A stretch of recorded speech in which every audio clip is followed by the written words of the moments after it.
Hi friends, welcome back to my channel. ഇന്ന് നമുക്ക് ടേസ്റ്റിലൊരു നെല്ലിക്ക അച്ചാർ തയ്യാറാക്കിയാലോ. അപ്പോൾ നെല്ലിക്ക കൊണ്ട് കിടലിനായിട്ടൊരു അച്ചാർ തയ്യാറാക്കാം. അപ്പോൾ ചാനൽക്ക് ഇതുവരെ സബ്സ്ക്രൈബ് ചെയ്യാതെ കാണുന്നവരാണെങ്കിൽ ഒന്ന് സപ്പോർട്ട് ചെയ്യണേ. അപ്പോൾ നമുക്ക് വീഡിയോയിലോട്ട് പോകാം. നമ്മൾ നെല്ലിക്കയൊക്കെ നന്നായിട്ടൊന്ന് ക്ലീൻ ചെയ്തെടുത്തിട്ടുണ്ട്. ഇനി നമുക്കിതാ ഇതുപോലെ നെല്ലിക്ക ഒന്ന് അരിഞ്ഞെടുത്ത നെല്ലിക്കയിലേക്ക് ഉപ്പ് നമുക്ക് ഇട്ടുകൊടുക്കാം. ഉപ്പിട്ട് നന്നായിട്ടൊന്ന് ഇങ്ങനെ ഒന്ന് വയ്ക്കണം. നമ്മൾ നെല്ലിക്ക അവിച്ചൊന്നും എടുത്തിട്ടില്ല, ഇതുപോലെ നോർമൽ നെല്ലിക്കയായിട്ടും അച്ചാറിടുകയാണ് ചെയ്യുന്നത്. ഇനി നമുക്കിതിലേക്ക് കുറച്ച് കായപ്പൊടി കൂടി ഇട്ട് കൊടുക്കാം. എന്നിട്ട് നന്നായിട്ടൊന്ന് മിക്സ് ചെയ്തൊന്ന് വെക്കാം. ഇനി നമുക്ക് അച്ചാറിടുന്നത് എങ്ങനെയെന്ന് നോക്കാം. ഒരു ചട്ടി വെച്ചെടുത്തിട്ടുണ്ട്, അതിലേക്ക് നല്ലെണ്ണയാണ് ചേർത്ത് കൊടുക്കുന്നത്. നല്ലെണ്ണ ഒഴിച്ചു കൊടുത്തിട്ടുണ്ട്. എണ്ണ നന്നായിട്ട് ചൂടായി വന്നതിന് ശേഷം അതിലേക്ക് കടുക് ഇട്ട് കൊടുക്കാം. അപ്പോൾ കടുകൊക്കെ ഇതാ പൊട്ടി തുടങ്ങിയിട്ടുണ്ട്. ഇനി നമ്മൾ ഇതിലേക്ക് ചേർത്ത് കൊടുക്കുന്നത് ഇഞ്ചിയും വെളുത്തുള്ളിയും അതുപോലെ തന്നെ പച്ചമുളകും ഒന്ന് ചതച്ചെടുത്തതാണ്. അതും കൂടെ നമുക്ക് ഇതിലേക്ക് ചേർത്ത് കൊടുത്തിട്ടുണ്ട്. അപ്പോൾ ഒന്ന് നന്നായിട്ടൊന്ന് ഇളക്കി കൊടുക്കാം.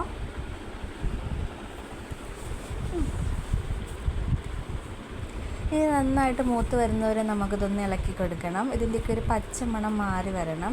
അപ്പോൾ ഇതാ ഇഞ്ചിയും വെളുത്തുള്ളിയും പച്ചമുളകൊക്കെ ഏകദേശം ഒന്ന് മൂത്ത് വന്നിട്ടുണ്ട്. ഇനി നമുക്കിതിലേക്ക് മുളക് പൊടി ചേർത്ത് കൊടുക്കാം. അപ്പോൾ ഇതാ ഞാനിവിടെ കാശ്മീരി ചില്ലിയാണ് എടുത്തിരിക്കുന്നത്. അപ്പോൾ 2 സ്പൂൺ എടുത്തിട്ടുണ്ട്, അതൊന്ന് ചേർത്ത് കൊടുത്തിട്ടുണ്ട്. ഇനി നന്നായിട്ടൊന്ന് ഇളക്കി കൊടുക്കാം. ഈ മുളക് പൊടിയുടെയൊക്കെ ഒരു പച്ചമണം മാറി വരുമ്പോൾ ഇതിലേക്ക് നമുക്ക് അച്ചാർ പൊടിയും കൂടെ ചേർത്ത് കൊടുക്കാം. കുറച്ച് അച്ചാർ പൊടിയും കൂടെ ചേർത്ത് കൊടുക്കുന്നുണ്ട്. അതും കൂടെ ചേർത്ത് നന്നായിട്ടൊന്ന് ഇളക്കി കൊടുക്കാം.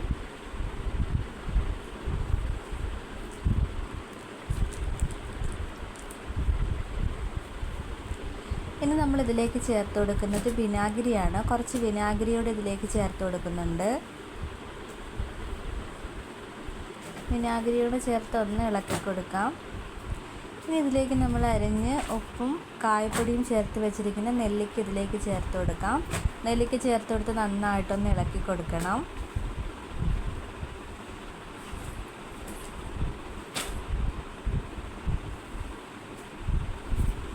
അപ്പോൾ ഇതാ നെല്ലിക്കയൊക്കെ ചേർത്ത് നന്നായിട്ടൊന്ന് ഇളക്കി കൊടുത്തിട്ടുണ്ട്. ഇനി നമ്മൾ ഇതിലേക്ക് ചേർത്ത് കൊടുക്കുന്നത് കടുകും ഉലുവയും ഒന്ന് വറുത്ത് പൊടിച്ചതാണ്.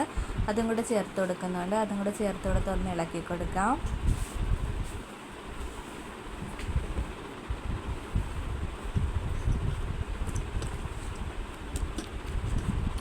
ഈ സമയത്ത് ഉപ്പില്ലെങ്കിൽ നമുക്ക് ഉപ്പൂടെ ചേർത്ത് കൊടുക്കാവുന്നതാണ്.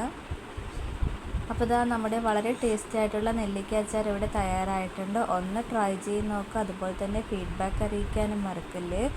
ഇഷ്ടപ്പെട്ടാൽ ലൈക്ക് ചെയ്യാനും അതുപോലെ തന്നെ ഷെയർ ചെയ്യാനും മറക്കല്ലേ. ഇതുപോലുള്ള ഈസി റെസിപ്പിയുമായിട്ട് ഇനിയും കാണുന്നവരെ bye and thanks for watching.